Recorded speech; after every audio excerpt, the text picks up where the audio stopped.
Of Odisha home department तरफ आपंकर information रोचे नोटिस कौन रोचे डिटेल्स कहीदेवी वीडियो को कंप्लीट भाव देखो जो मैंने चैनल को नुआ आसमें सब्सक्राइब कर बेल आइकन पर क्लिक कर ऑल नोटिफिकेशन को ऑन कर दिंतु। Government of Odisha home department तरफ आपंकर नोटिस रोचे 6 March 2025 from Shri S Patra additional secretary to government to the DG and IG police Odisha Cuttack the chairman OPRB Bhubaneswar मान ओडिशा फायर सर्विस ठीक अच्छे कौन रोचे यहाँ combined requirement examination 2025 for group B post पाई ठीक अच्छे कौन यहाँ in inviting a reference to the subject cited above I am directed to say that have been placed to order that combined requirement examination 2025 of group B post of Odisha police service Odisha prison service and Odisha fire service schedule Odisha prison service और ओडिशा जो fire service रे आपंकर examination हवा कथा केबे 8 और 9 मार्च 2025 रे ता आपंकर स्थगित हो जाइछि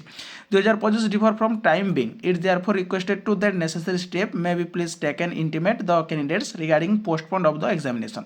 ये जो आपंकर रोचे 8-9 जो मार्च रे आपंकर एग्जामिनेशन हवा कथा सीटा आपंकर पोस्टपोन हो कहा फायर सर्विस एवं जो आपंकर ओडिशा प्रिजन सर्विस जो ओडिशा पुलिस तरफ ए एग्जाम आपंकर 8 और 9 मार्च 2025 रे हबनी जदि आपण माने आवेदन करथिले नोटिस इनफॉरमेशन जानि रखंतु जदि सांगसाथी अछंती तांको मध्ये शेयर कर दियंतु ठीक अछि एतिक रोचे इनफॉरमेशन जदि इनफॉरमेशन नोटिस टी आपन को भल लागि थाए लाइक शेयर सब्सक्राइब करिया को भूलिबेनी थैंक यू।